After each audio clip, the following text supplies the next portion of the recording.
भौतिकता की हमेशा एक सीमा होती है ना? आप इसे स्ट्रेच कर सकते हैं, लेकिन फिर भी भौतिक शरीर की एक सीमा होती है। भौतिक का मतलब ही सीमा है ना? एक भौतिकता का आधार ही सीमित सीमा रेखा है कि नहीं? एक सीमित सीमा रेखा की वजह से ही आप इसे भौतिक कह सकते हैं। अगर आप उस सीमा रेखा को मिटा दें, जो किसी भौतिक आकार की है, तो भौतिकता जैसी कोई चीज नहीं रह जाएगी। वो जो असीमित है, वो भौतिक नहीं है ना? तो क्या कोई सीमा है? निश्चित रूप से है। प्रकृति ने आप पर बहुत सारी सीमाएं लगा रखी हैं, पर मैं ये बता रहा हूं कि आप नई सीमाएं इजाद कर रहे हैं। इसकी जरूरत नहीं है। प्रकृति ने पहले ही आपके लिए बहुत सारी सीमाएं लगा रखी हैं। आपको और सीमाएं गढ़कर अभी आप जो हैं खुद को उससे और छोटा बनाने की जरूरत नहीं है।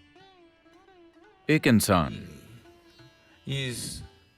ईश्वर और स्वर्ग वगैरह के बारे में इतनी बातें आमतौर पर मूल रूप से इसीलिए होती हैं क्योंकि लोगों ने इंसान होने की विशालता का अनुभव ही नहीं किया है। यही असली समस्या है। अगर आप इंसान होने की विशालता का अनुभव कर रहे होते तो आप दूसरी चीजों के बारे में ज्यादा बातें नहीं करते। ये अपने आप में जबरदस्त है। ये एक दोपहर में मछली को इंसान बना देता है। क्या ये जबरदस्त नहीं है? लेकिन ये इसे अनजाने में कर रहे हैं। अगर वो चेतना के साथ मछली को इंसान में बदल दें तो ये अद्भुत घटना होगी, है ना? है कि नहीं? ये नामुमकिन जबरदस्त काम आप सभी कर रहे हैं, लेकिन अनजाने में। तो सवाल यह है कि आपका कितना हिस्सा आपकी चेतना में आ गया है। अगर आप ध्यान दें तो पाएंगे कि अभी आप अपने 1% हिस्से के बारे में भी चेतन नहीं हैं। अगर कुछ और प्रतिशत चेतना में आ जाए तो अचानक आप जो भी काम करते हैं वो सुपर ह्यूमन लगता है। अब मेरे आसपास के लोग हर दिन ऐसी कई चीजें देखते हैं जिन पर वो विश्वास नहीं कर सकते। तो लोग कहते रहते हैं, सदगुरु क्या आप सुपर ह्यूमन हैं? क्या आप एक इंसान हैं?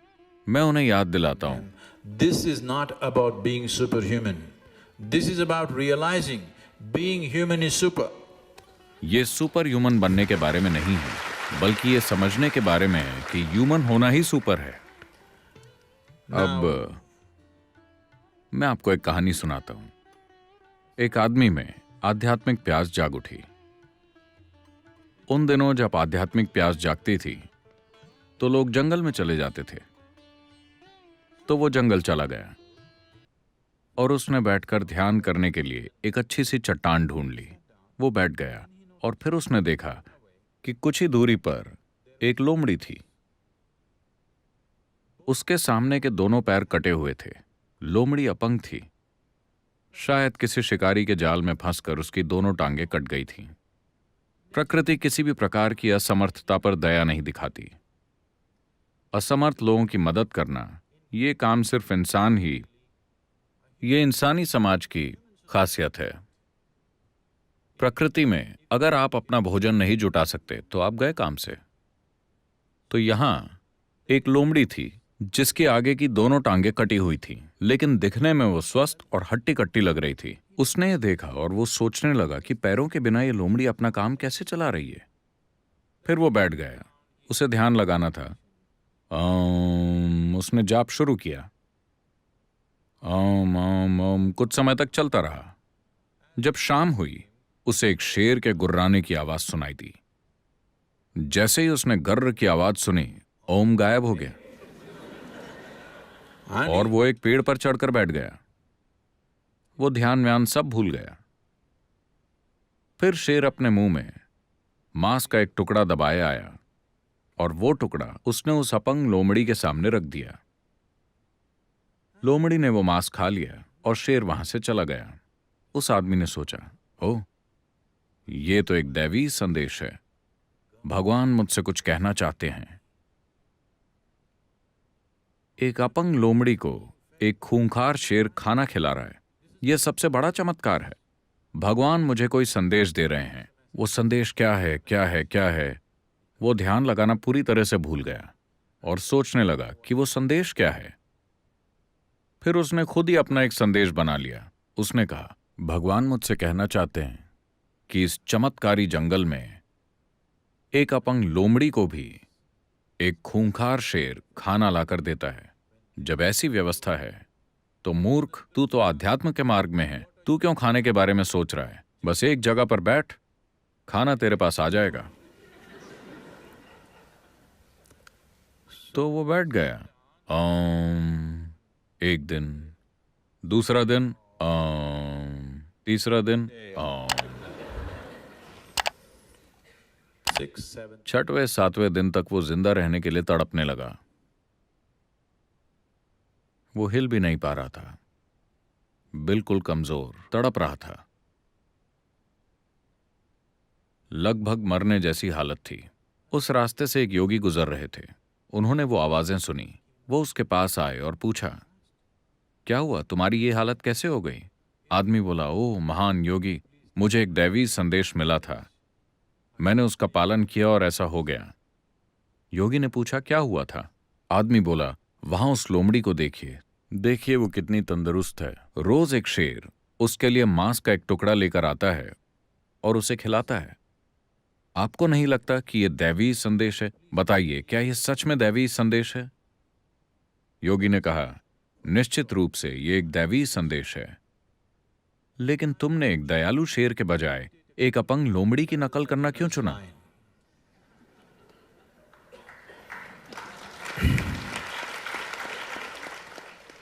तो ये चुनाव आपको करना है।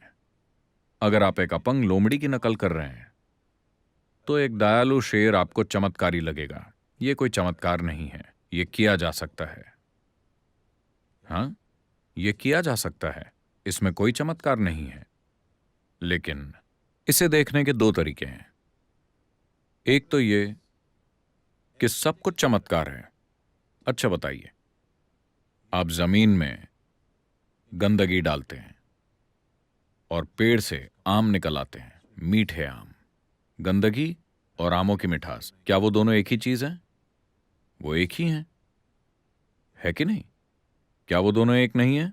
जो खाना आप खाते हैं और अगले दिन टॉयलेट में जो आप करते हैं, वो एक ही है कि नहीं? हाँ या ना?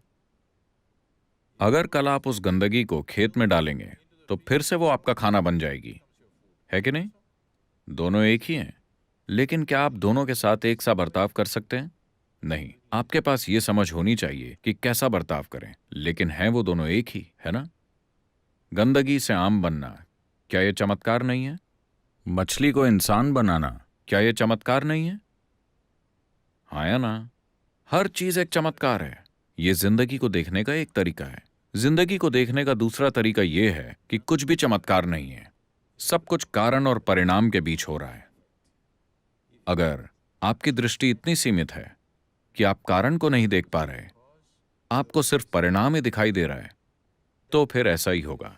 अगर आप कारण और परिणाम दोनों को देख सकते हैं तो सब कुछ समझाया जा सकता है, सब कुछ दोहराया जा सकता है, सब कुछ संभव बनाया जा सकता है। अब मैं एक ऐसी तकनीक के बारे में बात कर रहा हूं जो आपको एक चमत्कार बना देगी, लेकिन वो कोई चमत्कार नहीं है। सारी तकनीकें चमत्कार जैसी लगती हैं, है ना? मान लीजिए कि आप इलेक्ट्रिसिटी के बारे में कुछ भी नहीं जानते और अभी हॉल में बिल्कुल अंधेरा है और मैं आपसे कहता हूं, देखिएगा अभी मैं बस दीवार के इस हिस्से को छूऊंगा और पूरे हॉल में रोशनी हो जाएगी। और अगर मैं ऐसा कर दूं तो वाह, आप मेरे सामने सिर झुका देंगे, है ना?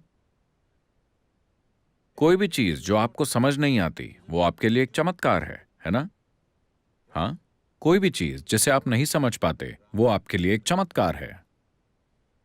अभी मैं अपनी जेब से एक चीज निकालूंगा, ये बस प्लास्टिक और मेटल से बनी है, और मैं ऐसा करके भारत, अमेरिका या कहीं भी मौजूद किसी व्यक्ति से बात करूंगा। यह चमत्कार है कि नहीं? समस्या यह है कि आप सभी के पास है। अगर ये केवल मेरे पास होता, अगर मेरे पास 1000 साल पहले सेलफोन होता तो मैं भगवान बन चुका होता, लेकिन ये मेरे पास बहुत देर से आया। अगर 1000 साल पहले मेरे पास एक लाइट बल्ब होता तो मैं भगवान बन सकता था, लेकिन वो मुझे बहुत देर से मिला। तकनीकें कभी सही वक्त पर नहीं आई, है ना? जो भी चीज आपको समझ नहीं आती वो आपके लिए एक चमत्कार है। और साथ ही क्या एक भी ऐसी चीज है जिसे आप पूरी तरह से समझते हैं? मैं चाहता हूं कि आप इस पर गौर करें।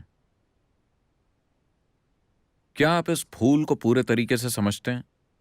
समझते हैं? हो सकता है कि 10,000 साल तक आपने बॉटनी पढ़ी हो, लेकिन क्या आप इस फूल को पूरी तरह से समझते हैं? क्या आप अस्तित्व के एक परमाणु को भी समझते हैं? बताइए। नहीं, तो सब कुछ चमत्कार है। अगर आप पर्याप्त गहराई से देखें तो सब कुछ चमत्कारी है। एक स्तर पर सब कुछ समझाया जा सकता है और दूसरे स्तर पर सब कुछ चमत्कारी है। यही जीवन की खूबसूरती है। अगर आप में जरूरी समझ है और जानने की उत्सुकता और जिज्ञासा है तो आप उसे पूरा समझ सकते हैं और फिर भी उसे देखकर आश्चर्य कर सकते हैं। आप अपनी पूरी जिंदगी इस फूल का अध्ययन कर सकते हैं और फिर भी उसे देखकर हैरान हो सकते हैं। यही अस्तित्व की खूबसूरती है ना? या फिर आप एक मूर्ख भी हो सकते हैं जो इस फूल के बारे में नतीजे निकाल लें और मान लें कि आपको सब पता है। यही अंतर है। आपके जीवन की हर चीज ऐसी ही है कि नहीं? हाँ, आपके जीवन में सब कुछ ऐसा ही है। तो यह चमत्कारी भी है और साधारण भी। इसे समझाया भी जा सकता है और यह समझ से परे भी है। यह इंसान भी है और भगवान भी। आप दोनों पहलुओं के बीच खेल सकते हैं। यह बहुत सुंदर है। आप जानवर भी बन सकते हैं। हाँ, इंसान बहुत आसानी से जानवरों जैसा बर्ताव कर सकते हैं, है ना? क्योंकि इंसानी स्वभाव को प्रकृति ने फिक्स नहीं किया है। आप पूरी आजादी से जानवर की फितरत से इंसान की फितरत और फिर ईश्वरीय फितरत अपना सकते हैं और चाहें तो वापस आ सकते हैं। यह बहुत खूबसूरत है। इसे बर्बाद मत कीजिए।